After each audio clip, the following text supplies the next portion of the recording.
miosis, ¿verdad?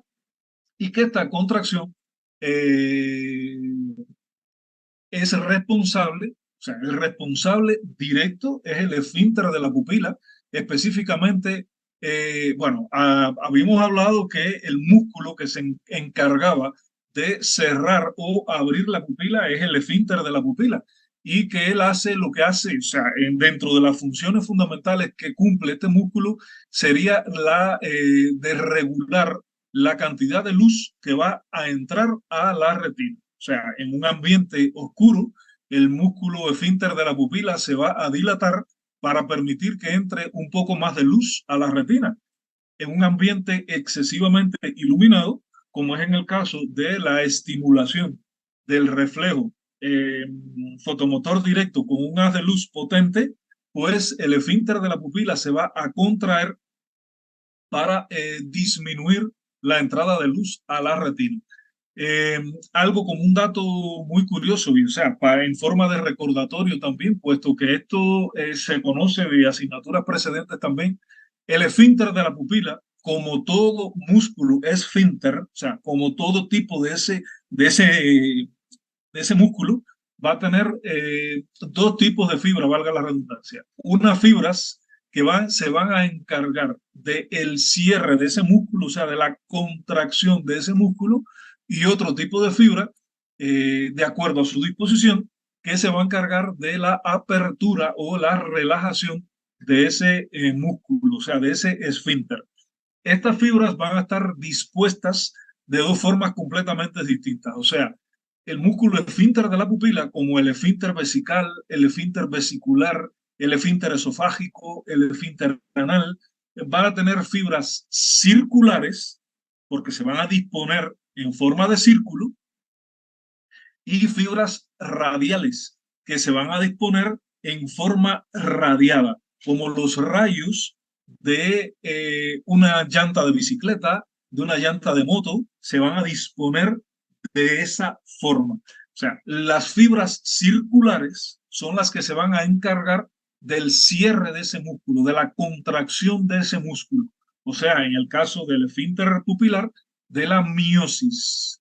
Y las fibras radiales que están dispuestas de esa forma, o sea, en forma radial, como el radio de una circunferencia, pues son las fibras que se van a encargar de la apertura o relajación de ese músculo, específicamente del esfínter de la pupila, que en este caso es lo que se conoce, el proceso que se conoce con el nombre de midriasis.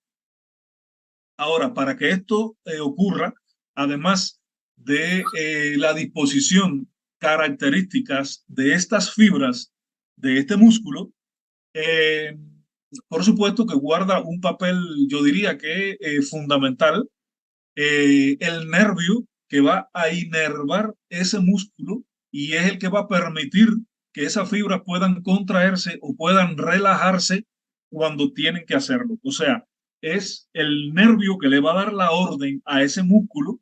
El músculo esfínter de la pupila, como todo músculo, solamente es la palanca que realiza el movimiento, ordenado por un nervio. Por supuesto que viene la orden desde acá, desde el sistema nervioso central, específicamente desde la corteza visual primaria y bueno, desde el tallo cerebral fundamentalmente, que es donde está el núcleo de este nervio que va a inervar este músculo esfínter de la pupila, que yo quisiera que alguno de ustedes me dijera cuál de los nervios craneales, cuál de los 12 pares craneales específicamente es el que inerva el músculo esfínter de la pupila.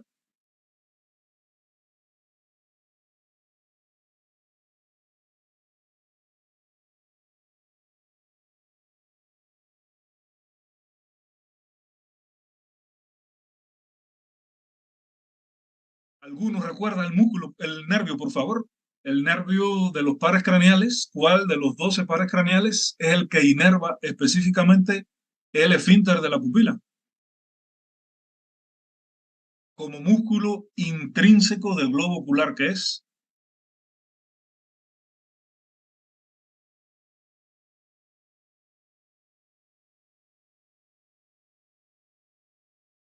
¿Ninguno recuerda?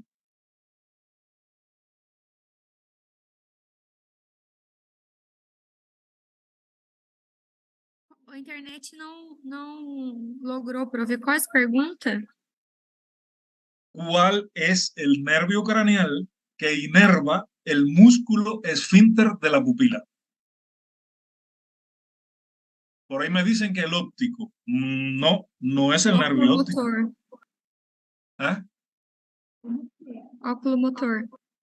El tercer par craneal o nervio oculomotor. O sea, el tercer par craneal, el tercer nervio craneal, si ustedes recuerdan, va a tener dos porciones. Tiene una porción extrínseca y tiene una porción intrínseca. La porción extrínseca es la que va a inervar los músculos extrínsecos del ojo. O sea, en este caso, específicamente en el caso del tercer nervio craneal, inervaría el recto superior, el recto medio, el recto inferior y el oblicuo inferior o menor. Su porción intrínseca, como su nombre lo indica, va a inervar los músculos intrínsecos del globo ocular.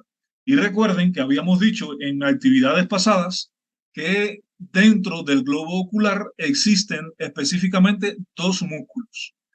El músculo ciliar, que era el músculo que intervenía en el fenómeno de la acomodación, y el músculo esfínter de la pupila, que es el que estamos hablando específicamente en este momento, que bueno, también va a ser inervado por el tercer nervio craneal, pero específicamente el tercer nervio craneal va a ser el responsable de inervar las fibras circulares de este músculo. O sea, entonces diríamos que el tercer nervio craneal es el encargado de que se realice, que se produzca la contracción del músculo esfínter de la pupila, o sea, de la miosis.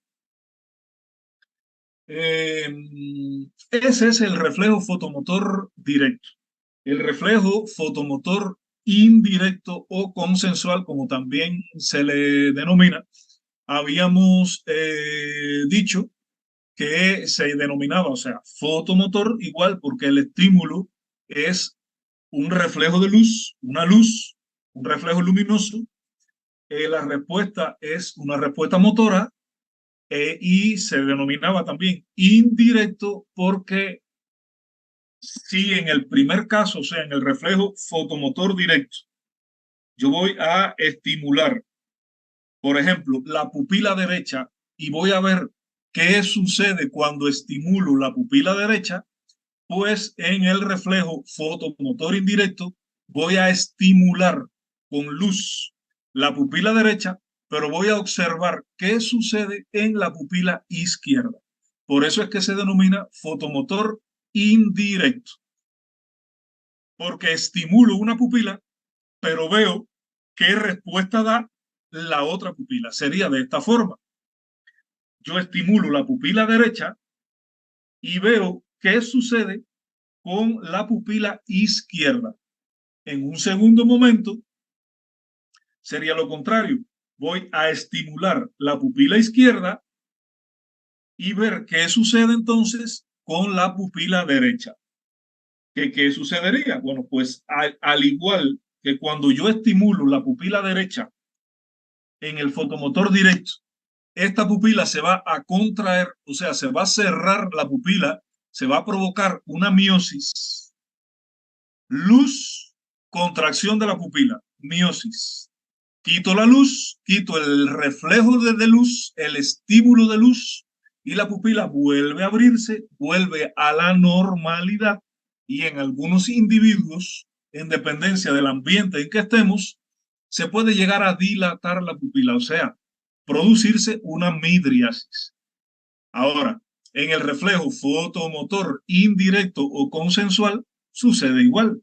Yo estimulo la pupila derecha y en la pupila izquierda, o sea, yo ilumino la pupila derecha, pero voy a ver qué sucede con la pupila izquierda. ¿Y qué va a suceder? Exactamente lo mismo que en el otro reflejo. O sea, la pupila izquierda se va a contraer también. O sea, se va a provocar una miosis de la pupila izquierda. Al retirar la luz del ojo derecho, pues la pupila izquierda vuelve a la normalidad y en dependencia del ambiente en que estemos, puede llegar a dilatarse o no también. En un segundo momento, lo haríamos en el otro ojo, o sea, estimularíamos la pupila izquierda y veríamos qué sucedería entonces con la pupila derecha, que sería igual la misma respuesta. Estimulo la pupila izquierda y la pupila derecha se va a cerrar, se va a contraer, se va a provocar una miosis. Quito la luz y la pupila derecha vuelve a la normalidad, o sea, se dilata un poco, vuelve a su estado normal o incluso puede llegar a dilatarse, a provocar una midriasis.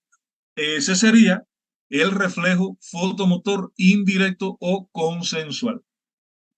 Ahora, el tercer reflejo de los tres reflejos pupilares que debemos aprender, que debemos saber explorar, y recuerden que esto no es solo por oftalmología, o sea, esto forma parte del examen oftalmológico, pero forma parte también muy importante a la hora de evaluar a una persona, a un individuo, desde el punto de vista neurológico. O sea, la respuesta adecuada o no que tenga la exploración de los reflejos pupilares nos da una idea de algún daño o no que tenga una persona, que tenga un individuo en el sistema nervioso central y que le esté ocasionando algún tipo de daño específicamente en la vía visual, pero que traduce evidentemente algún daño desde el punto de vista neurológico. De ahí que no solo tiene importancia desde el punto de vista de oftalmología, sino también viendo a la persona como un todo, o sea, como un individuo, como un todo, que hay que examinarlo desde el punto de vista general y por sistemas. Ahora, para hablar del reflejo de acomodación, convergencia o acomodación, convergencia, miosis, como también se conoce, que ya se lo había mencionado en la actividad anterior, hay que tener en cuenta primeramente tres conceptos en oftalmología, tres términos en oftalmología que se parecen, que tienden a confundirse unos con otros, que tienden a llamarlos indistintamente unos a otros, pero que realmente son tres conceptos, tres términos que son completamente distintos. O sea, cada uno tiene su definición, a pesar de que en su nombre eh, se parezcan. En primer lugar, está el término o el concepto convergencia ocular. ¿Qué cosa es la convergencia ocular? Pues no es más que la capacidad para dirigir correctamente la mirada de ambos ojos a un objeto. O sea, para que se produzca la convergencia o para nosotros hablar de convergencia, tenemos que hablar de visión binocular, o sea, de estar viendo con ambos ojos. ¿Vale? Si yo estaría viendo con un solo ojo, no puedo hablar de convergencia, porque la convergencia ocular, que es el primer término, el primer concepto que quiero que dominen, convergencia ocular, no es más que la capacidad para dirigir correctamente la mirada de ambos ojos a un punto. Es decir, que si yo tengo este lapicero aquí delante y yo dirijo la mirada con mis dos ojos a este lapicero, mis dos ejes visuales, o sea, el eje visual del ojo derecho y el eje visual del ojo izquierdo, convergen en un mismo punto. En este caso, el punto sería el lapicero. Los dos ejes visuales convergen en un mismo punto. Eso sería la convergencia ocular, la capacidad para dirigir correctamente la mirada de ambos ojos a un objeto. Convergencia ocular. Ahora, existe un segundo término que es el punto próximo de convergencia. como su nombre lo indica, es un punto próximo de convergencia. Sería el punto más cercano, más próximo al ojo de intersección de ambos ejes visuales, cuando el individuo realiza el máximo esfuerzo de convergencia. Repito, es el punto más cercano al ojo de intersección de ambos ejes visuales cuando el individuo realiza el máximo de convergencia. Es decir, hay un punto aquí, por ejemplo, la punta de este lapicero. Bien, no acá, fíjense. Por ejemplo, si estamos así de perfil, este es un punto y este es otro.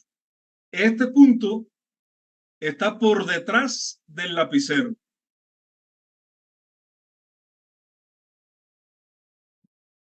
Así, un lapicero aquí, o sea, el individuo, la persona, un punto aquí y otro punto aquí. Cuando yo estoy dirigiendo, cuando yo estoy enfocando mi visión en este punto primero que está aquí, mis dos ejes visuales, cuando yo estoy haciendo el mayor esfuerzo de convergencia para unir, para que converjan los dos ejes visuales en este punto, ese es el punto próximo de convergencia, no este que está acá detrás, este que está aquí.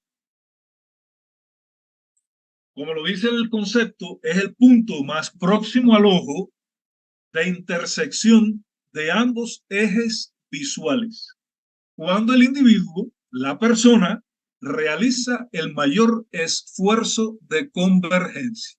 Ahora, este punto próximo de convergencia varía en dependencia de la edad de la persona o del grupo, no de la edad específicamente, porque no hay una gran variación, por ejemplo, entre los 5 y los 10 años de edad o entre los 40 y 45 años de edad. No, entre dos grandes grupos de edades, entre los niños y los adultos. O sea, en un niño o en un adulto joven, el punto próximo de convergencia va a estar más cercano al ojo. Es decir, que la distancia que hay entre ese punto de convergencia y el ojo es de aproximadamente unos 15 centímetros, pudiendo llegar a estar entre los 10 y los 12 centímetros. O sea, el punto próximo de convergencia del niño y el adulto joven está mucho más cercano al ojo que en el individuo adulto. En una persona adulta, el punto próximo de convergencia se aleja un poco más y está aproximadamente entre 18 y 20 centímetros. Y a medida que avanza la edad, ese punto próximo de convergencia se va alejando un poco más. Por eso es que ustedes, por ejemplo, si se fijan en sus padres, en sus abuelos, si no usan gafas para leer, tienen que alejar un poco el documento que van a leer, porque su punto próximo de convergencia se aleja un poco más, porque no logran enfocar con la misma nitidez que enfoca una persona menor, una persona más joven. No logran acomodar la imagen en su ojo. Y eso tiene necesariamente que ver con el músculo ciliar, que como habíamos dicho, interviene en el fenómeno de la acomodación, pero también tiene que ver con el cristalino, que habíamos dicho en una conferencia anterior, que el cristalino era una lente biconvexa, ¿verdad? Aproximadamente así, que durante el fenómeno de la acomodación, el cristalino iba a aumentar su diámetro anteroposterior. O sea, hace esto. Si normalmente está así, durante el fenómeno de la acomodación, él aumenta su diámetro antero-posterior. ¿Qué sucede con un individuo mayor, con una persona muy adulta, de mucha edad? El cristalino va a perder la capacidad para hacer esto por el mismo proceso de involución de la ancianidad. El cristalino va perdiendo su elasticidad, va perdiendo la capacidad de aumentar su diámetro antero-posterior. El ligamento suspensorio del cristalino y el músculo ciliar pierden su capacidad contráctil, su capacidad de relajación, como todo músculo. Y por eso es que se daña el fenómeno de la acomodación y las personas de mayor edad tienen que alejar el objeto para poder enfocar bien la imagen. Vuelvo a retomar lo que es el punto próximo de convergencia. Es el punto más próximo al ojo de intersección de ambos ejes visuales cuando el individuo realiza el máximo esfuerzo de convergencia. Y habíamos dicho que en una persona joven, en un niño, está entre 10 y 12, pudiendo llegar a los 15 centímetros. Y en una persona adulta está entre los 18 y 20 centímetros. Pero que a medida que la edad avanza, ese punto próximo de convergencia se va a alejar del ojo. Y eso obedece a un fenómeno que aparece después de los 38, después de los 40 años de edad aproximadamente, y se conoce con el nombre de presbicie o presbicia. En otra conferencia, cuando demos disminución lenta y progresiva de la visión, pues vamos a ver qué cosa es la presbicie o presbicia y por qué aparece específicamente a esa edad y demás. Y el tercer concepto que debemos aprender, que debemos conocer en relación a estos tres que yo les había mencionado, es el reflejo como tal, o sea, el reflejo de acomodación convergencia, que no sería más entonces que la respuesta involuntaria ante un estímulo, pero que qué características tenía que tener ese estímulo que ya habíamos mencionado. Número uno, que sea inesperado, o sea, que el individuo al cual estamos examinando, el individuo al cual estamos explorando, no sepa que vamos a realizarle ese estímulo. Además, como todo estímulo, tiene que ser aplicado justo en el sitio idóneo para generar una respuesta. En tercer lugar, tiene que sobrepasar el umbral del individuo. Si estuviésemos hablando de un reflejo osteotendinoso, tiene que, por ejemplo, si voy a examinar el reflejo rotuliano, tiene que darse exactamente sobre el tendón de la rótula para que se genere la respuesta. Y tiene que, además de cumplir el requisito de que sea inesperado, o sea, de que la persona a la cual yo le voy a realizar ese estímulo no sepa en el momento exacto que le voy a generar ese estímulo. Pero además tiene que sobrepasar el umbral sensitivo, el umbral doloroso de la persona para que pueda generar esa respuesta. En el caso del reflejo de acomodación, convergencia, miosis o de cualquiera de los reflejos pupilares, habíamos dicho que era con un reflejo luminoso, ¿verdad? Por ejemplo, con la luz del celular o de una linterna. Si esa luz yo la pongo muy tenue, no se va a provocar la respuesta del reflejo, porque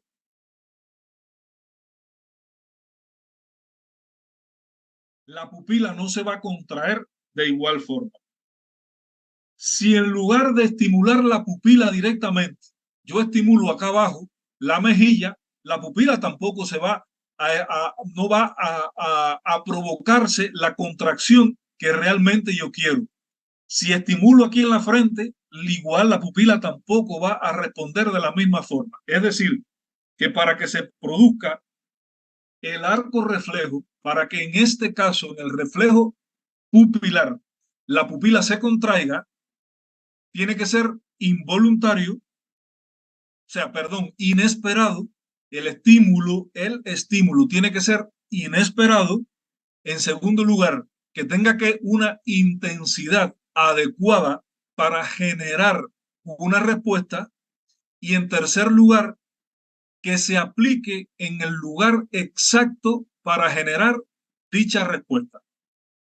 En el caso de la pupila, justo sobre el ojo, delante del ojo. Si es acá abajo, no genero la respuesta que debe ser. Si es acá en el costado, tampoco. Si es acá arriba, tampoco. Tiene que ser justo en el área pupilar para generar la respuesta que yo quiero generar. Eso es el reflejo de acomodación convergencia. ¿Y por qué se llama acomodación convergencia o acomodación convergencia miosis? Porque se va a provocar la acomodación. ¿Por qué la acomodación? Ahora vamos a ver. La convergencia, bueno, ¿cómo vamos a estimular o a examinar el reflejo de acomodación convergencia? De acuerdo a lo que era convergencia ocular, que ya habíamos dicho que no era más que la capacidad para dirigir correctamente la mirada de ambos ojos en un objeto, entonces de ahí sabemos que tenemos que utilizar un objeto para estimular o para examinar ese reflejo.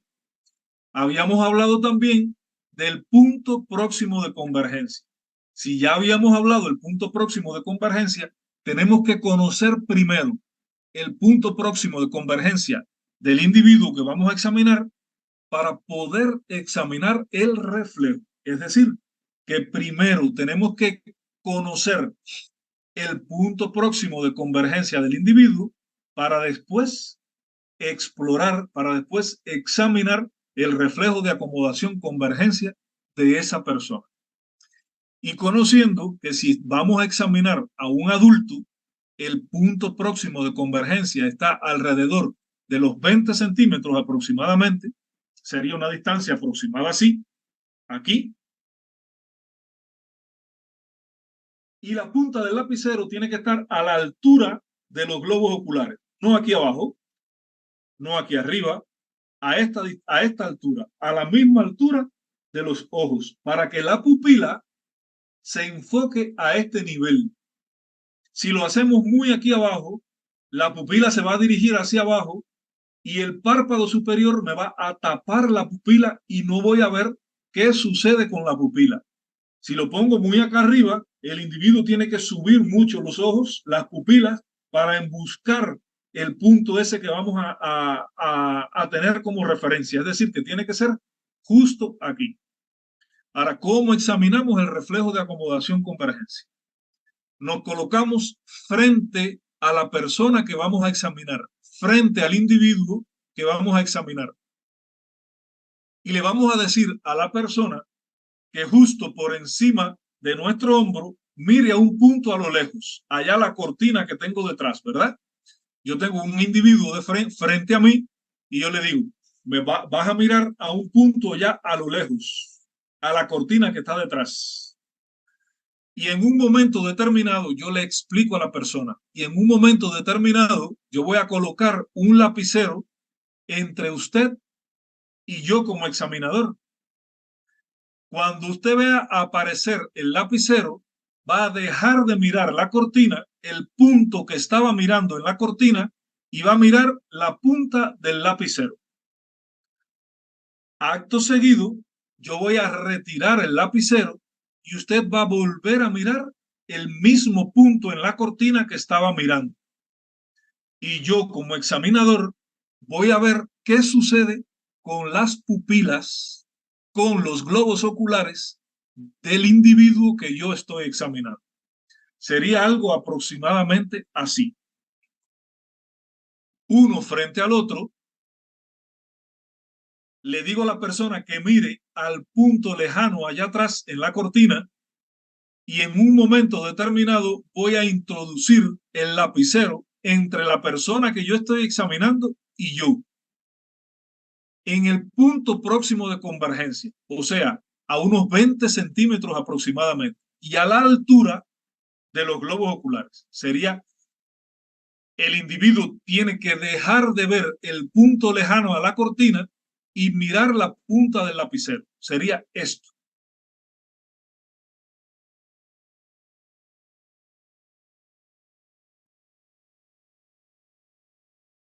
Y posterior a esto, o sea, después que yo introduzca el lapicero a este nivel, yo voy a decirle a la persona, o sea, ya yo le he explicado a la persona, al individuo, al paciente, que voy a retirar el lapicero y él va a volver a mirar al mismo punto lejano que estaba mirando.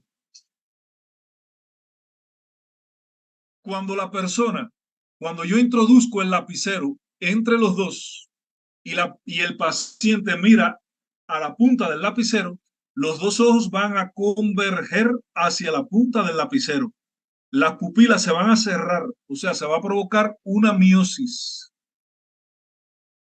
Cuando yo retiro el lapicero y el individuo, la persona, va a volver a mirar a lo lejos, los ojos van a diverger y la pupila va a volver a la normalidad. Es decir, por eso es que se denomina reflejo de acomodación, convergencia, miosis. Acomodación, porque toda visión de cerca lleva implícito el fenómeno de la acomodación. Convergencia, porque cuando yo miro a un punto aquí cercano al punto próximo de convergencia, mis dos ojos, mis dos ejes visuales convergen a este punto. Y miosis, porque al ver aquí, al converger los dos ejes visuales en este punto, las pupilas se van a cerrar, se van a provocar una miosis. Cuando yo retiro el lapicero y vuelve el individuo a mirar a lo lejos, los ojos van hacia afuera, o sea, lo contrario de convergencia es divergencia. Lo contrario de miosis es midriasis, es decir, que se produce todo lo contrario. Los ojos van a diverger, la pupila se va a abrir y se pierde el fenómeno de la acomodación, porque en visión lejana no hay fenómeno de acomodación. ¿Se entendió hasta aquí, por favor?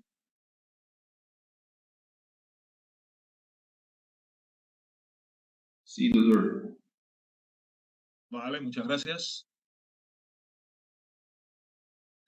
Entonces, esos son los tres reflejos pupilares, o sea, el reflejo fotomotor directo, el fotomotor indirecto o consensual y el reflejo de acomodación, convergencia, miosis. Entonces, hay otros términos que hay que dominar a la hora de hablar de reflejos pupilares o a la hora de hablar de respuestas pupilares o de estados de la pupila. Cuando ambas pupilas tienen un tamaño normal, o sea, un diámetro igual entre una pupila y la otra, cuando las dos pupilas tienen un tamaño igual, un diámetro igual, decimos que las pupilas están en isocoria, o sea, tienen igual tamaño. Están isocóricas o están en isocoria, pupilas de igual tamaño. Ahora, cuando las pupilas están cerradas, cuando tienen una contracción excesiva de la pupila o una contracción máxima, es lo que se conoce con el nombre de miosis pupilar. Cuando las pupilas están dilatadas, abiertas, cuando está aumentado su tamaño, decimos que las pupilas están en midriasis. Ahora, es tanto la miosis pupilar como la midriasis puede ser, en primer lugar, como respuesta a un estímulo que estemos dando en esa pupila. En segundo lugar, puede ser de causa medicamentosa, o sea, que el individuo se esté administrando un medicamento que ocasione ya sea el cierre de la pupila o miosis o la apertura de la pupila o midriasis. Y también puede ser de causa patológica, o sea, un daño ya sea en el músculo esfínter de la pupila directamente por un traumatismo o por una enfermedad que afecte al tejido muscular, llámese, no sé, miastenia gravis, llámese esclerosis múltiples, que son enfermedades degenerativas y que afectan el tejido muscular, entre otras tantas cosas, y pueden llegar a ocasionar un daño de la fibra del esfínter de la pupila y ocasionar fundamentalmente una midriasis. Pero también puede estar ocasionada por un daño en la vía visual, no específicamente en el esfínter directamente, sino un daño en cualquier parte del resto de la vía visual, ya sea en el tronco encefálico, dañando o el núcleo o una parte del recorrido del tercer nervio craneal o nervio oculomotor, que es el que inerva, que es el responsable de la contracción o miosis de la pupila. Si se daña el tronco encefálico, específicamente donde nace, o sea, el tallo cerebral, donde nace el nervio, perdón, motor ocular común, que es el nervio encargado de la miosis de la pupila, de inervar las fibras circulares que regulan el cierre de la pupila, pues si hay un daño a ese nivel, ¿qué va a suceder con la pupila? ¿Cómo va a estar la pupila entonces? Dilatada. Si no hay el responsable que cierre la pupila, si está dañado el responsable de cerrar, de hacer que el músculo se contraiga, pues simple y llanamente la pupila se va a abrir, se va a dilatar, se va a provocar una midriasis. Eso, entre otras múltiples causas, puede estar ocasionado a un tumor en el tallo cerebral, puede estar ocasionado a un aneurisma en el polígono de Willis que va a comprimir una parte del recorrido del tercer nervio craneal, entre otras muchas causas que pueden ocasionar un daño, una compresión en el tercer nervio craneal y van a ocasionar entonces una respuesta anómala de la pupila.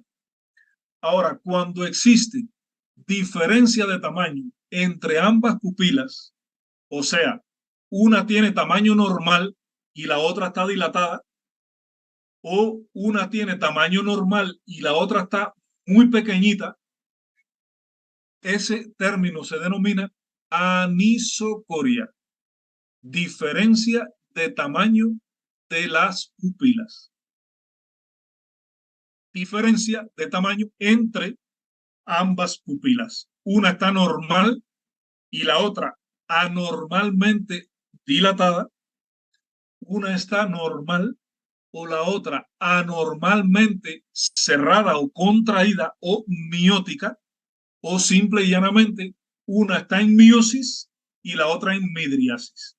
Hay términos, hay estados patológicos que después en un momento determinado de la asignatura vamos a hablar de ellos, que va a ocasionar este estado, o sea, este fenómeno de anisocoria, que se dilate una pupila y la otra esté contraída o en tamaño normal. Uno de los estados patológicos que con mayor frecuencia ocasionan esto es el síndrome de Foster-Kennedy, que es un síndrome que se va a caracterizar por una atrofia de un nervio óptico y el otro está normal, entre otras cosas. Puede cursar también con edema en una de las papilas y el otro está normal, pero bueno, después en su momento vamos a hablar de esto. Hasta ahora que conozcan estos términos, o sea, qué cosa es isocoria, que es el término que utilizamos para cuando las dos pupilas tienen un tamaño igual. ¿Qué cosa es miosis? Que es cuando existe una contracción o un cierre de la pupila que puede ser fisiológico como respuesta a un estímulo, que puede ser farmacológico como respuesta a un fármaco que se eche, que se instile directamente en el ojo, como es el caso, por ejemplo, de un medicamento que se llama pilocarpina, que produce el cierre de la pupila, o de la ingestión de algún medicamento que ocasione el cierre de la pupila. La midriasis, que no es más que la apertura o dilatación de una o de las dos pupilas, y que igual se puede deber a la instilación de un colirio, de un midriático, como es el caso de la omatropina, de la atropina, de la fenilefrina, que son midriátricos, o sea, medicamentos que producen la midriasis o la apertura de la pupila, pero también puede estar relacionado con la ingestión de algunos medicamentos, ya sea oral, o sea, por la boca, o parenteral, por la administración intramuscular o intravenosa, que van a provocar como respuesta secundaria la dilatación de la pupila. Y bueno, en último, la anisocoria, que no es más, como decíamos, la diferencia de tamaño entre las dos pupilas. O sea, una pupila contraída y la otra pupila dilatada. O una pupila normal y una dilatada, o una normal y la otra extremadamente contraída. Diferencia de tamaño de la pupila, anisocoria. Todos estos reflejos van a estar mediados, como les decía, por el tercer nervio craneal, fundamentalmente su porción intrínseca, el tercer nervio craneal, tercer par craneal o nervio motor ocular común, que es el que va a estar encargado de la inervación, su porción intrínseca de la inervación del músculo esfínter de la pupila, fundamentalmente de las fibras circulares, que son las encargadas del cierre o miosis pupilar. O sea, este nervio es el que va a regular la miosis.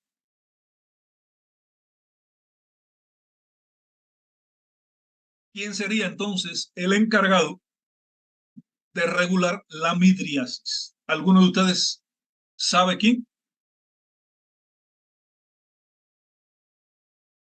O sea, habíamos dicho que las fibras radiales, las fibras del esfínter de la pupila que tienen disposición radial, son las encargadas de abrir la pupila. Pero, ¿qué nervio, quién, qué sistema inerva las fibras radiales del esfínter de la pupila? Ya habíamos dicho que las fibras circulares las iba a inervar el tercer nervio craneal, pero las fibras radiales, ¿quién las inerva? ¿Alguno de ustedes sabe? ¿Alguno de ustedes recuerda quién inerva las fibras radiales de la pupila?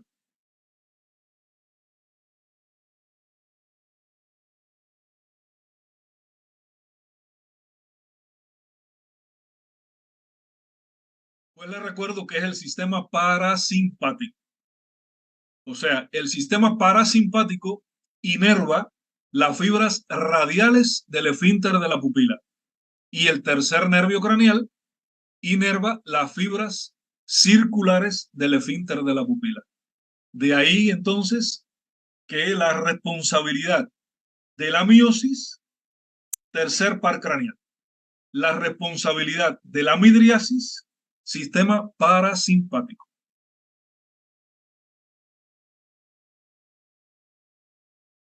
Hasta ahí lo concerniente a los reflejos pupilares.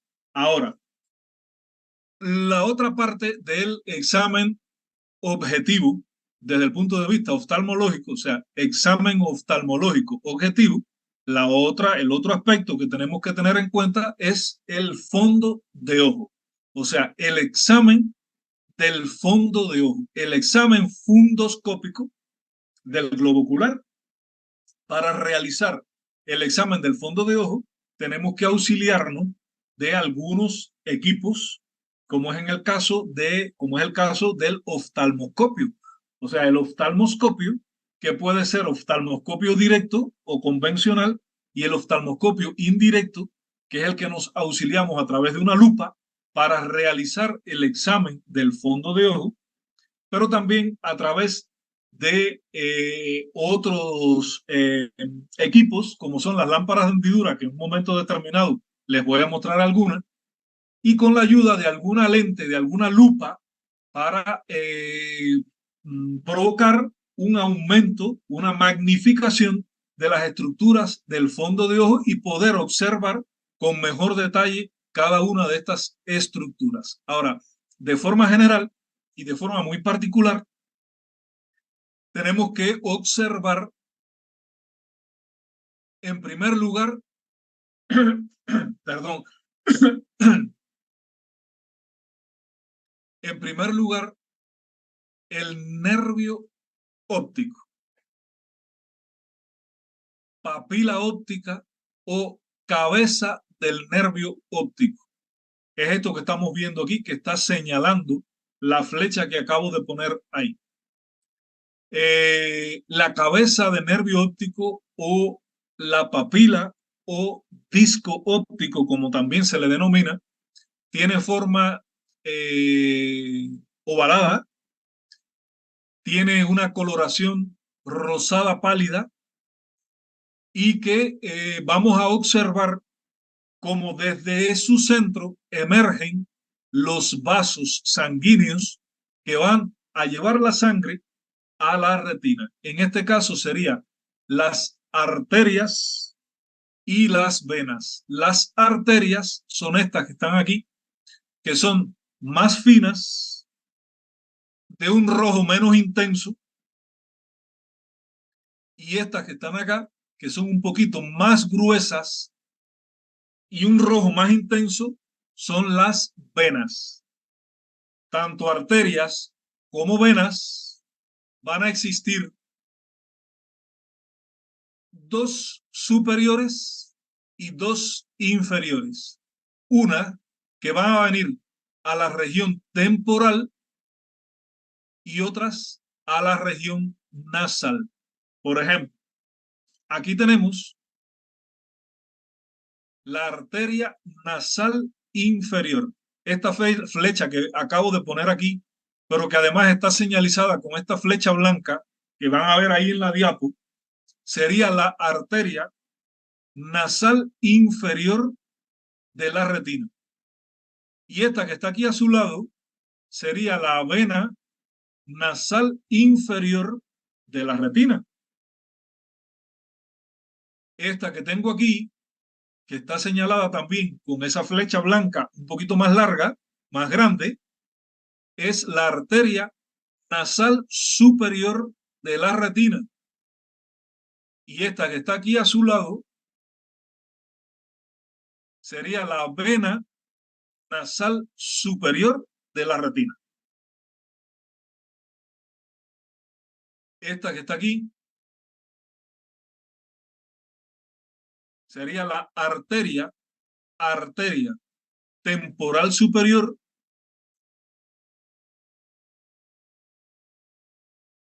vena temporal superior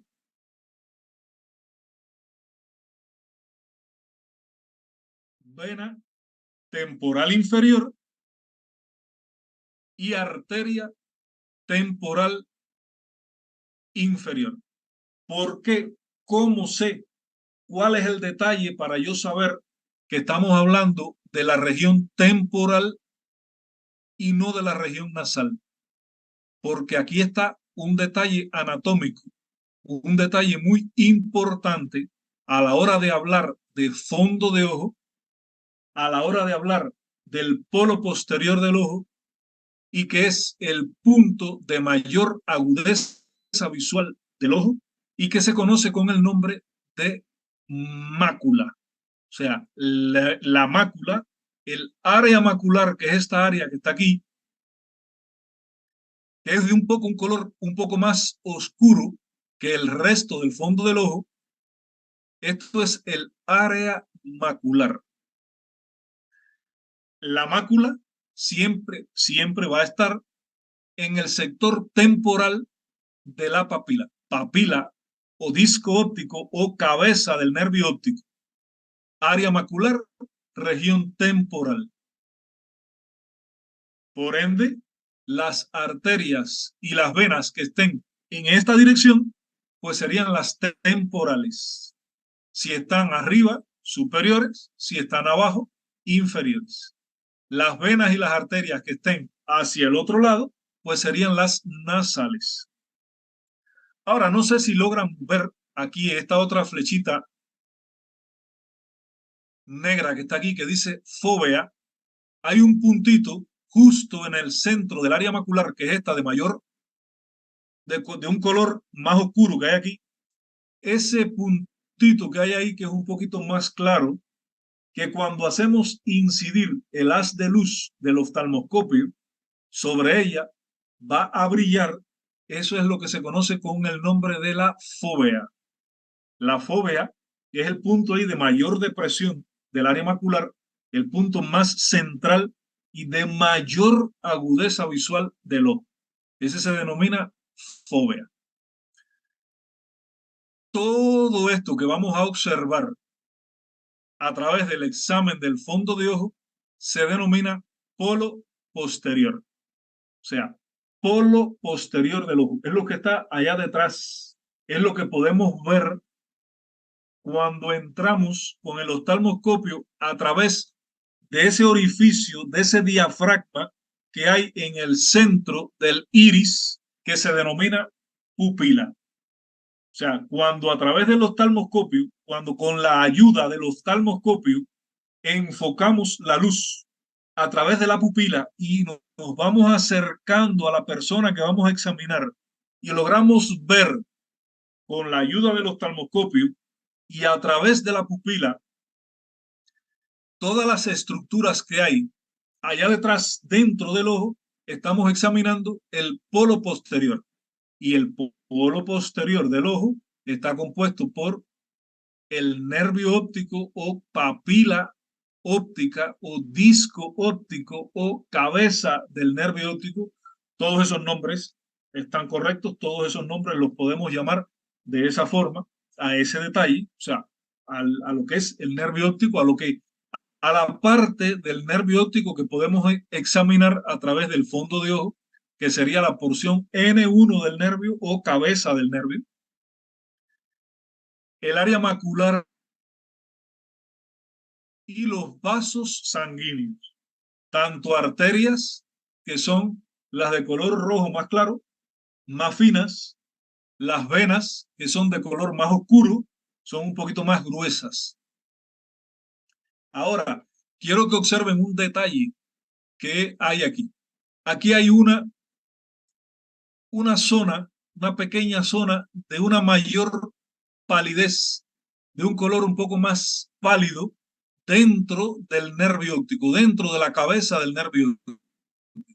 Eso es una depresión que se produce ahí a nivel de la cabeza del nervio óptico, que puede ser fisiológica o no, en dependencia de sus características, que después, cuando veamos glaucoma, vamos a ver cuáles son esas características, y eso es lo que se conoce con el nombre de excavación. En este caso, es una excavación fisiológica, porque es una excavación que es pequeña, que no desplaza los vasos sanguíneos que normalmente emergen ahí en el nervio, y otras características más que tiene, que después las vamos a estudiar. Ahora, si se fijan, aquí hay una arteria que no nace, o sea, que no es rama de esta arteria que hay aquí, que es la arteria temporal superior, y tampoco de esta que hay aquí, que es la temporal inferior. Es una arteria que nace independiente. Es una arteria que constituye una malformación congénita, pero que es una malformación congénita que todos quisiéramos tener. No es más que la persistencia o la existencia de una arteria cilio-retinal. Es una arteria que no es rama de la arteria central de la retina, es rama de las arterias ciliares. Y que cuando ocurre un fenómeno que después vamos a estudiar, que se llama oclusión de la arteria central de la retina, o sea, de esta arteria que está aquí, que se dañaría por completo la visión de la persona porque no hay sangre, o sea, no llega sangre a la retina, pues simple y llanamente esta arteria va a suplir la irrigación sanguínea de la retina. Y esa persona que sufre esa oclusión, ese fenómeno oclusivo de la arteria central de la retina, no pierde totalmente la visión porque esta arteria mal formada suple la circulación de gran parte de la retina y fundamentalmente del área macular. Por lo tanto, es una malformación congénita que es buena, que todos quisiéramos tener. Eso es lo relacionado con el examen del fondo de ojo. Y para terminar, lo que es el examen o examen oftalmológico objetivo, culminaríamos con la tonometría ocular. La tonometría ocular que la vamos a realizar de forma digital, o sea, con nuestros dedos, no mediando ningún equipo, ningún instrumento para ayudarnos a tomar la presión del globo ocular, sino va a ser más que la sensación que tengamos con nuestros dedos de la tensión de los globos oculares de la persona. Sería tomarlo, notarlo, palparlo, es una parte de la palpación, como está en la foto de esa diapositiva. O sea, con los dos dedos índices vamos a topar el globo ocular, vamos a palpar el globo ocular del individuo. Sería de esta forma, como justo como está en la foto de la diapo, vamos a palpar la tensión del globo ocular o de los globos oculares del individuo. Ahora, ¿cómo vamos a saber cuando está normal, cuando está alta la tensión o cuando está baja la tensión? Se dice que tenemos que tomar como referencia para saber que la tensión ocular digital está normal, la sensación que nos da a la hora de palpar los globos oculares es como igual que si estuviésemos palpando la punta de la nariz. Tópense la punta de la nariz suave con la yema de los dedos índices y esa sensación cuando palpamos el globo ocular y asemeja la tensión que brinda la punta de la nariz, quiere decir que la tensión ocular está normal. Ahora, si nos da una sensación como si estuviésemos palpando el mentón aquí,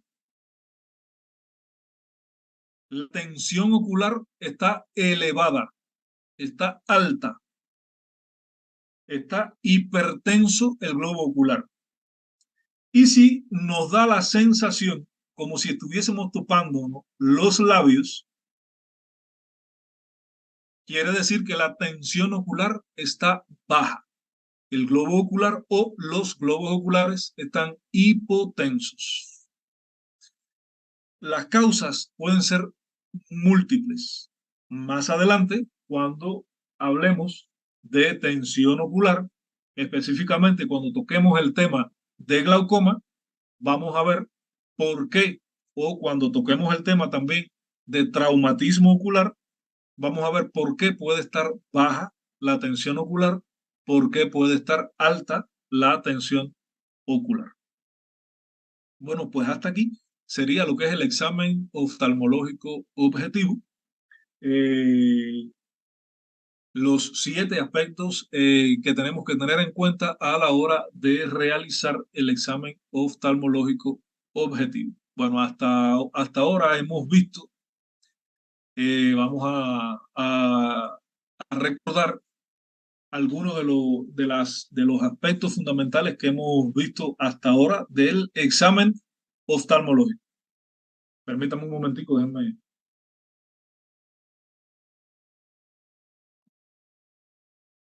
Bueno, pues habíamos dicho que para su mejor comprensión, para su mejor estudio, para su mejor realización, habíamos dividido el examen oftalmológico en examen oftalmológico subjetivo y examen oftalmológico objetivo.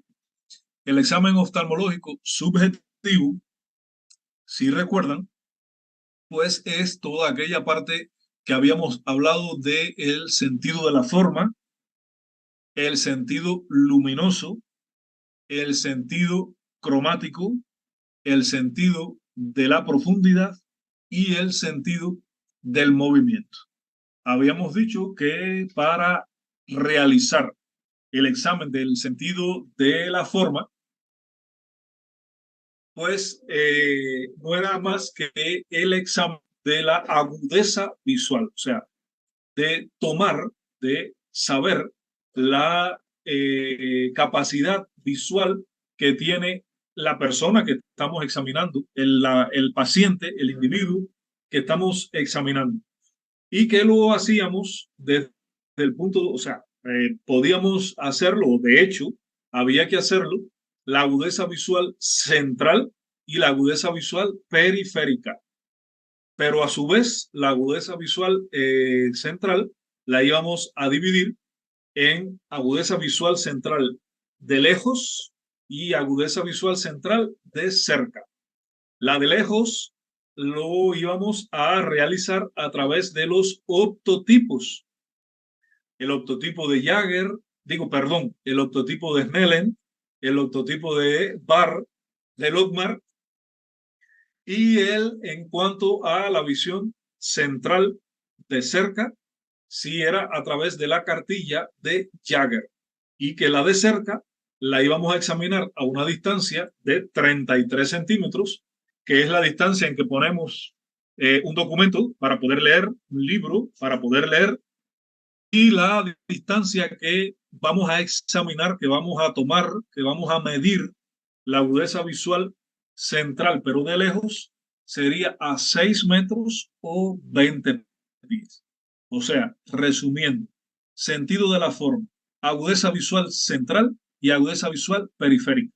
La agudeza visual central, de lejos, 6 metros, de cerca o 20 pies, de cerca, 35 centímetros. Visión o agudeza visual periférica lo hacíamos a través de la campimetría por confrontación. El sentido luminoso, habíamos mencionado, habíamos hablado, habíamos comentado que no era más que la capacidad que tiene el individuo para adaptarse a ver de un ambiente iluminado, como este que estamos aquí, a un ambiente oscuro.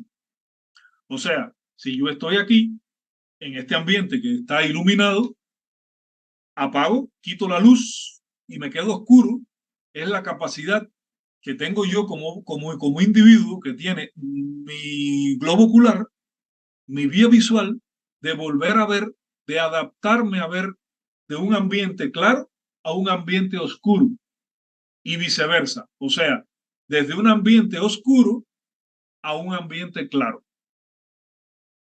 Con la acotación, con la característica de que tenemos que saber que la adaptación a ver de la oscuridad a la luz es mayor que la de la luz a la oscuridad. O sea,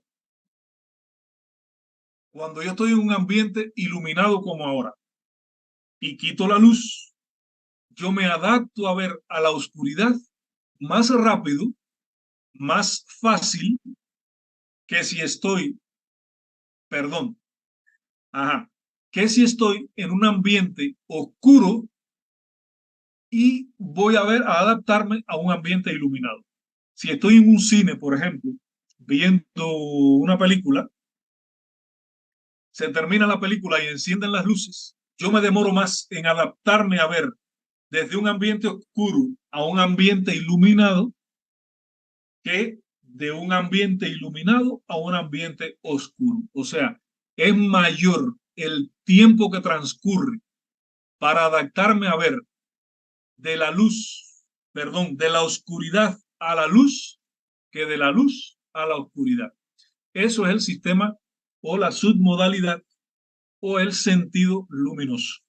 El sentido cromático, habíamos hablado, habíamos conversado, que no es más que la capacidad que tenemos para ver, para discernir, para discriminar los diferentes colores y que lo podíamos dividir en dos ejes, el eje rojo-verde y el eje amarillo-azul, que el eje rojo-verde obedece fundamentalmente al nervio óptico, o sea, quien con mayor frecuencia está asociado a alteraciones de la visión de colores en el eje rojo-verde es el nervio óptico. Y quien con mayor frecuencia está asociada a alteraciones de la visión de colores en el eje amarillo-azul es la retina.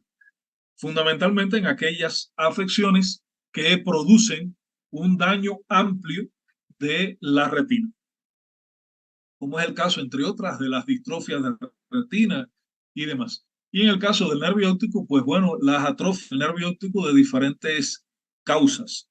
Habíamos hablado también que una de las de los estados que en los que está dañado la visión de colores en el eje rojo-verde de forma congénita sería el daltonismo, que era una enfermedad que estaba ligada al cromosoma X y que existen también algunos otros estados eh, ya no congénitos, sino adquiridos, que por un daño en el nervio óptico, ya sea pudiera ser, llegar a ser por un traumatismo que ocasione una atrofia del nervio óptico o por un proceso isquémico, o sea, por una interrupción de la sangre que va a irrigar el nervio óptico en cualquiera de sus porciones o por un estado de compresión del nervio óptico en cualquiera de sus porciones o algún proceso ya sea isquémico o compresivo de alguna parte de la vía visual puede llegar a ocasionar una discromatopsia, que es como se llama, que es como se denomina la alteración de la visión de colores o la dificultad para la visión de los colores desde el punto de vista adquirido. En tercer lugar, en cuarto lugar, habíamos hablado de la submodalidad o el sentido de la profundidad, que no es más que la capacidad que tenemos para ver eh, objetos que están a diferente profundidad. O sea, cuando, por ejemplo, estamos en una fila y hay una persona y detrás está otra y detrás está otra y detrás otra, y esa distribución en sentido de profundidad, esa capacidad que tenemos para reconocer que hay una persona o un objeto detrás y otro detrás y otro detrás, eso no es más que la visión de profundidad o submodalidad de la profundidad o el sentido de la profundidad, pero que habíamos mencionado que era requisito indispensable para tener visión de profundidad, tener visión binocular. O sea, tenemos que tener íntegra o no necesariamente íntegra, pero de buena calidad, la visión de ambos ojos. Es decir, que una persona que tenga una visión muy buena, por ejemplo, en el ojo derecho, una visión de 20/20 o uno de visión, una visión perfecta en el ojo derecho y que no tenga visión en el ojo izquierdo por una causa determinada, ya sea por un traumatismo, o sea por una catarata, o sea por un daño en el nervio óptico que haya perdido la visión del ojo izquierdo, esa persona no tiene visión binocular. Esa persona no tiene entonces buena submodalidad o buen sentido de la profundidad. Cuando terminen la clase, cuando anden, vayan a su casa o cuando vayan cuando terminemos y anden por ahí, lo recuerden, fíjense cuando vayan a subir o a bajar una escalera, cierren un ojo y vean la dificultad que nos da calcular la distancia que hay entre un peldaño y otro de la escalera. Cuando hay diferentes niveles en el suelo y cerramos un ojo, nos da mucha dificultad calcular la distancia que hay entre un nivel y otro. Eso es visión de profundidad. Y al no tener visión binocular, no tenemos entonces buena visión de profundidad. Y por último, habíamos hablado también de el sentido o la submodalidad del movimiento. El sentido o la submodalidad del movimiento no era más que la capacidad que teníamos para, perdón, para percibir un objeto que esté en movimiento. Por ejemplo, si estamos en la puerta de la casa y vemos que pasa un carro, esa capacidad que pasa un coche y esa capacidad que tenemos de seguir con la vista el sentido de movimiento de ese coche, eso es sentido o submodalidad de movimiento. También existen una serie de movimientos de los globos oculares que pueden ser ese que ya habíamos mencionado, de seguir con la vista un coche o un insecto o un ave que esté volando delante de nosotros. Por ejemplo, una mariposa. Vemos que está volando una mariposa y sin hacer esto, sin mover la cabeza, nosotros con los ojos seguimos el recorrido del movimiento del vuelo de esa mariposa. Eso es un movimiento de persecución, de seguimiento, de persecución. Eso es sentido del movimiento. Pero también está otro tipo de movimiento que se llama movimientos sacádicos o de sacudidas, que también, por ejemplo, si estamos aquí hablando, si estamos conversando entre nosotros y sentimos que se cae algo que hace un ruido excesivo, nosotros rápido giramos la cabeza para ver qué es lo que ha sucedido a nuestro lateral o a nuestras espaldas, pero además de girar la cabeza, los ojos giran de forma brusca. Ese movimiento de tirar de forma brusca de los globos oculares se llaman movimientos sacádicos o movimientos de sacudidas. Eso también es sentido del movimiento, perdón.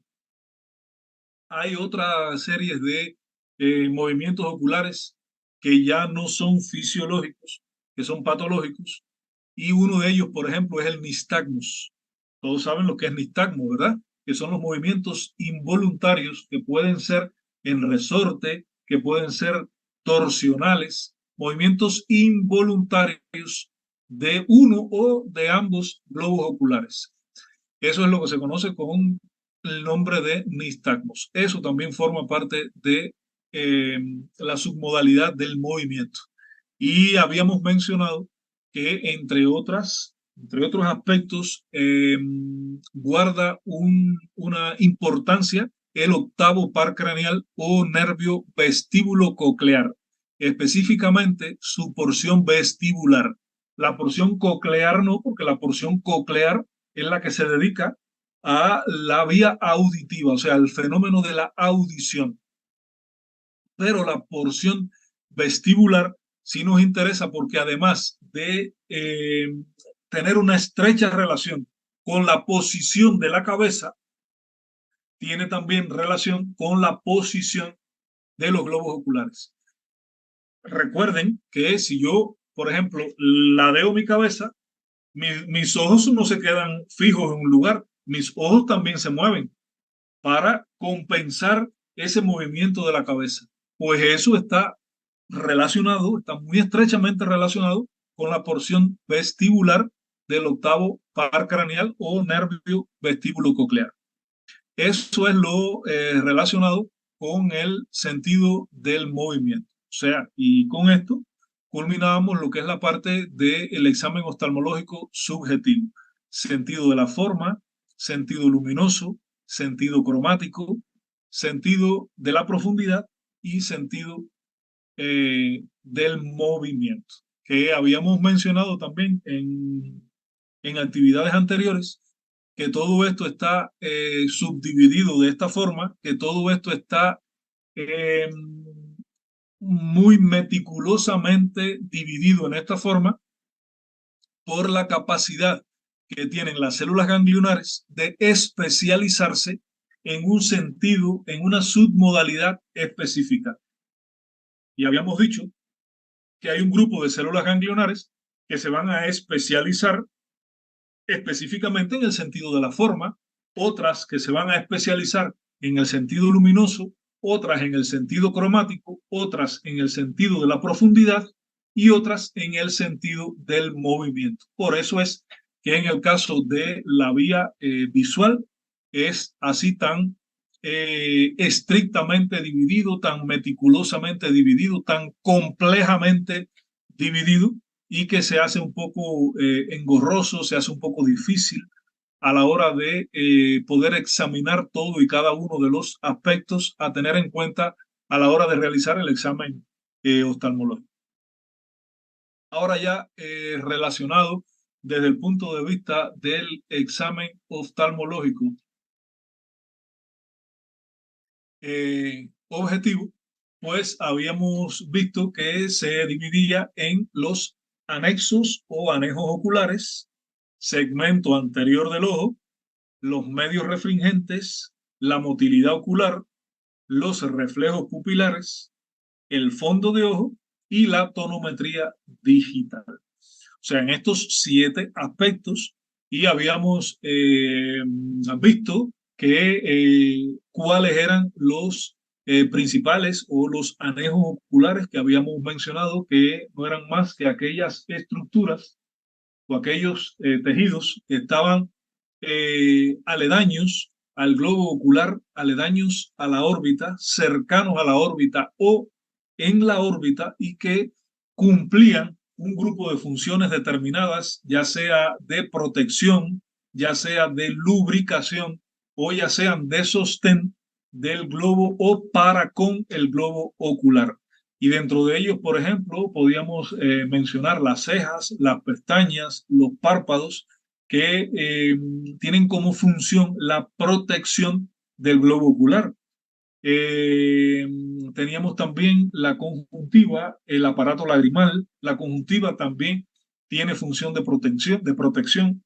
El aparato lagrimal, que estaba formado o está formado por la glándula lagrimal principal y por el resto del aparato lagrimal, que estaba conformado o que está conformado por los puntos lagrimales, por los canalículos lagrimales superior e inferior, por el conducto lacrimonasal y por el saco lagrimal, y que esto tienen como función, al igual que las glándulas que existen en el espesor de los párpados, de la producción de la lágrima, de la lubricación del globo ocular, de la superficie del globo ocular, específicamente de la córnea, que es uno de los medios o el primer medio refringente del ojo, que ahorita lo vamos a recordar, y que necesita evidentemente de la lubricación del globo ocular para mantener su transparencia y demás.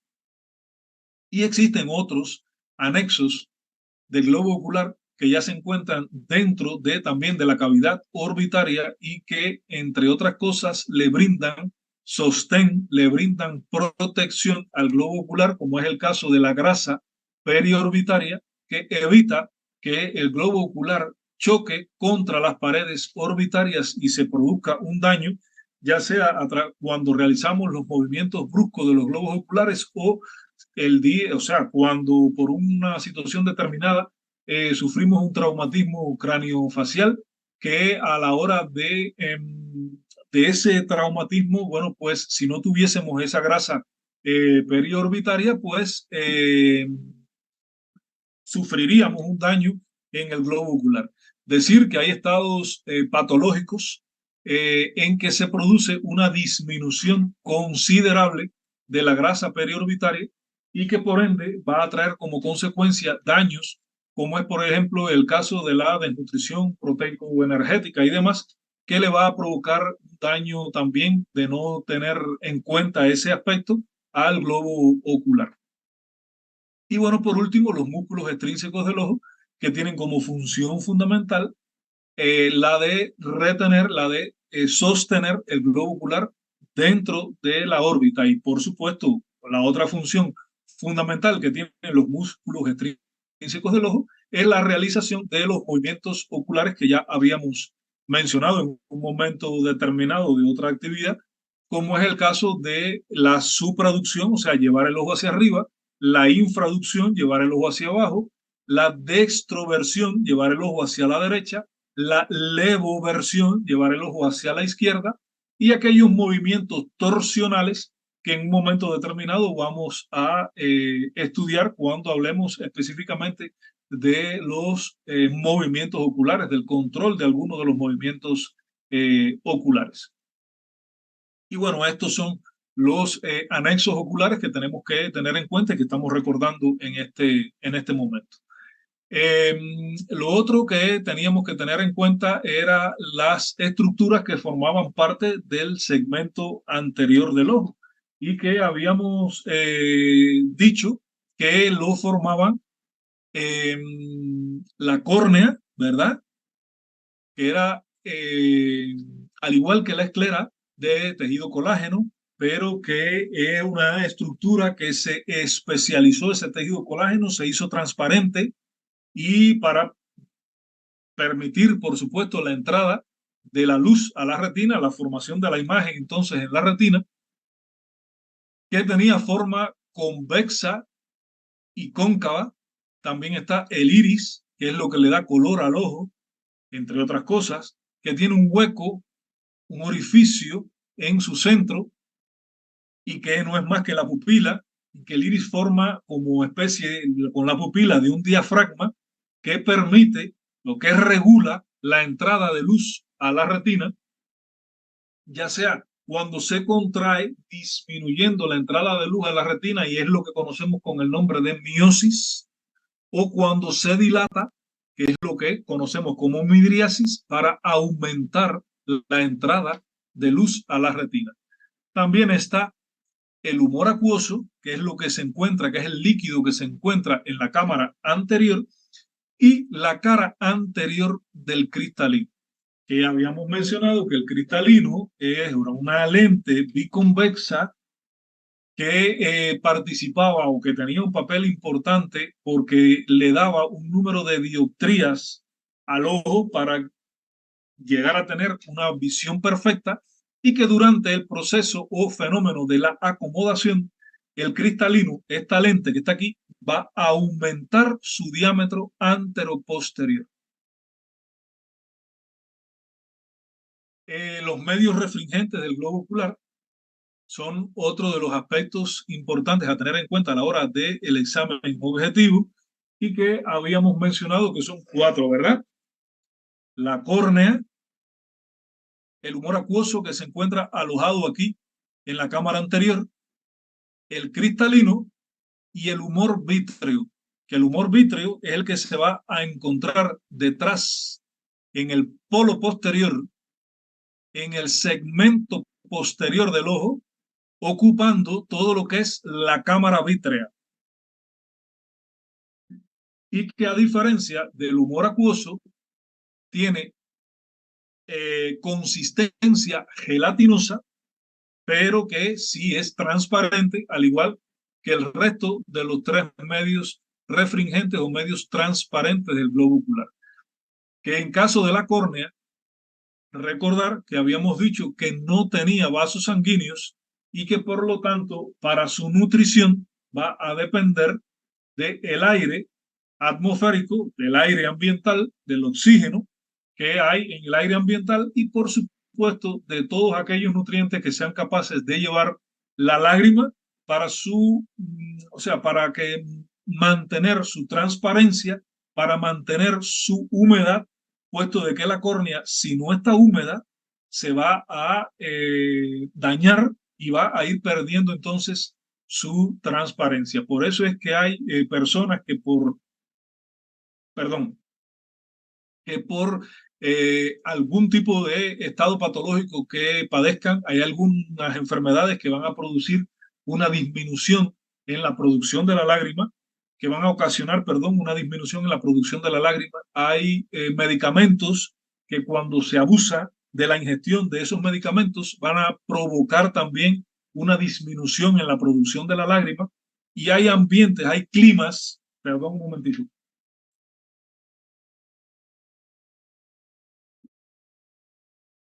hay climas que son un poco más secos que otros, que también van a provocar una disminución en la producción de la lágrima y en esas circunstancias determinadas, que ya las veremos, hay que aportar hidratación artificial a la superficie ocular, específicamente a la córnea y a la conjuntiva, y son los medicamentos coadyuvantes o lágrimas artificiales que utilizan tantas personas o que tienen que utilizar tantas personas por todas estos estados, ya sean patológicos o ambientales y demás, que existen.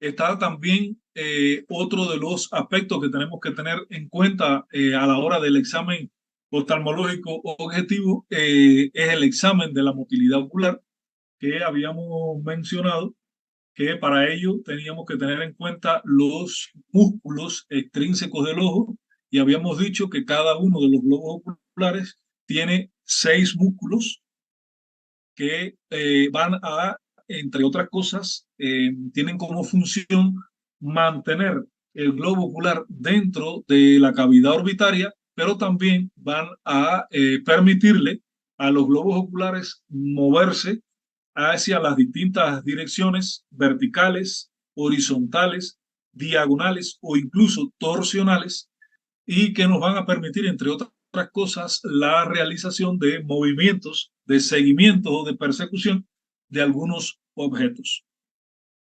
Estos músculos habíamos mencionado que eran 4 músculos rectos, o sea, el recto superior, recto inferior, como están ahí en la diapo, recto medio o interno, recto medio, perdón, externo o lateral, y bueno, los 2 músculos oblicuos, el oblicuo superior o mayor y el oblicuo inferior o menor.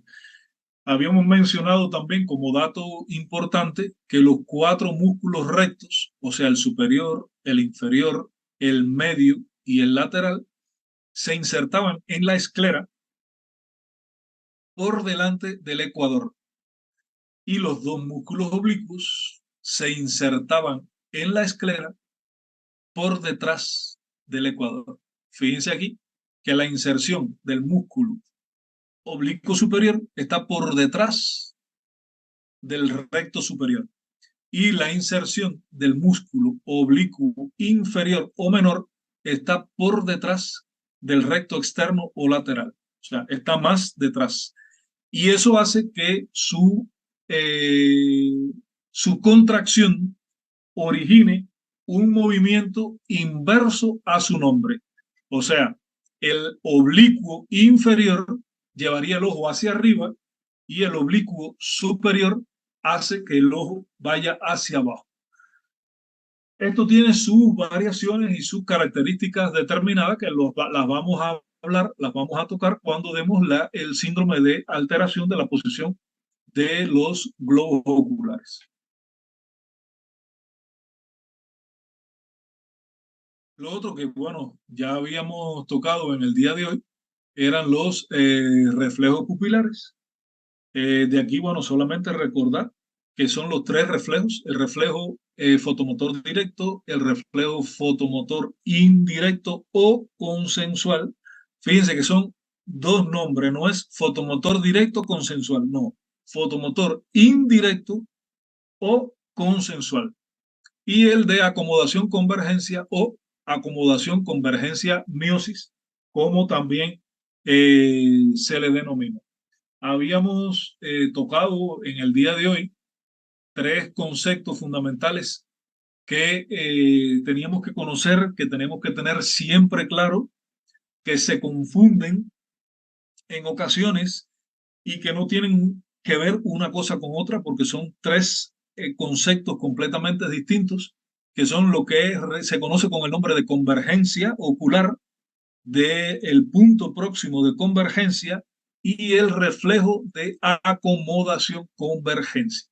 El último es que es el reflejo, que como el resto de los dos reflejos que hemos mencionado, requieren de un estímulo inesperado para ocasionar una respuesta que, por supuesto, va a ser esperada.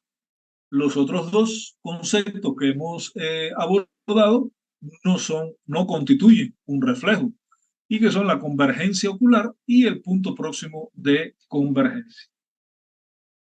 Habíamos hablado de algunos términos que tenemos que tener en cuenta para saber lo que es la dinámica de la pupila, y que era el término de lo que es isocoria, que no es más que la igualdad del diámetro de las pupilas; la miosis pupilar, que no es más que la contracción de la pupila; la midriasis pupilar, que es el término que se usa para referirnos a la dilatación de la pupila; y las anisocorias, que no es más que la diferencia de tamaño entre una y otra pupila, que puede deberse a un estado patológico, o sea, a una enfermedad, a un estado patológico determinado que esté ocasionando que una pupila esté de diferente tamaño en relación a la otra.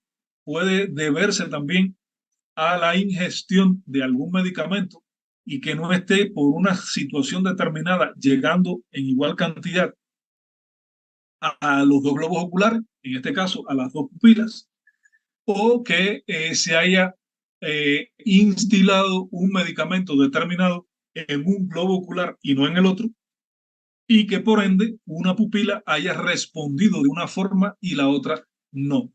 O sea, que hayamos instilado un medicamento dilatador de la pupila en un ojo y en el otro no, o que por el contrario hayamos instilado el medicamento constrictor de la pupila en un ojo y en el otro no. Y de ahí la diferencia entre el tamaño de ambas pupilas. El otro aspecto que hemos hablado y que tenemos que tener muy presente a la hora de la realización del examen oftalmológico es el examen fundoscópico o el examen del fondo de ojo, y que ahí tenemos que, como puntos muy importantes a describir, está el nervio óptico o cabeza de nervio óptico o papila óptica o disco óptico, como se le denomina, con unos detalles muy importantes a la hora de examinar lo que son la emergencia de los vasos sanguíneos, o sea, de las arterias y las venas central de la retina, y sus ramas nasales, superior o inferior, sus ramas temporales, superior o inferior, la excavación, que en este caso de esta foto que hay aquí en la diapo, es una excavación fisiológica, que habíamos dicho que en momentos posteriores, más adelante en la asignatura, vamos a hablar cuándo una excavación es fisiológica y cuándo no, o sea, qué características tiene para saber que no es una excavación fisiológica. Habíamos hablado también del área macular, que es toda esta área de acá, que está un poco más pigmentada, de una coloración un poco más intensa. Este punto luminoso de aquí que es la fóvea, que es específicamente el punto de mayor agudeza visual del ojo, y habíamos hablado que todo esto de aquí lo conocemos como polo posterior.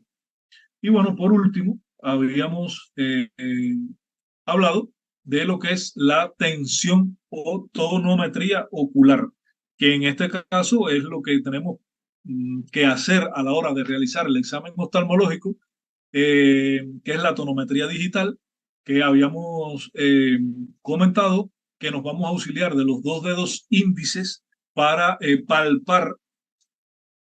Por eso es que tenemos que, o sea, para la realización de todo el examen oftalmológico, las uñas deben estar cortas y sobre todo para la palpación del globo ocular, que no solo es para tomar la tensión ocular digital, sino también para palpar o para tratar de palpar la glándula lagrimal, que recuerden que habíamos mencionado que la glándula lagrimal en su estado normal no es ni visible ni debe ser palpable, solamente cuando está dañada su anatomía, cuando está hipertrofiado, cuando está su tamaño, o sea, su consistencia, cuando está aumentada, su volumen, es que puede ser palpable, y para eso también tenemos que tener las uñas cortas para poder palpar la superficie ahí del párpado y tratar de buscar la anatomía de la glándula lagrimal.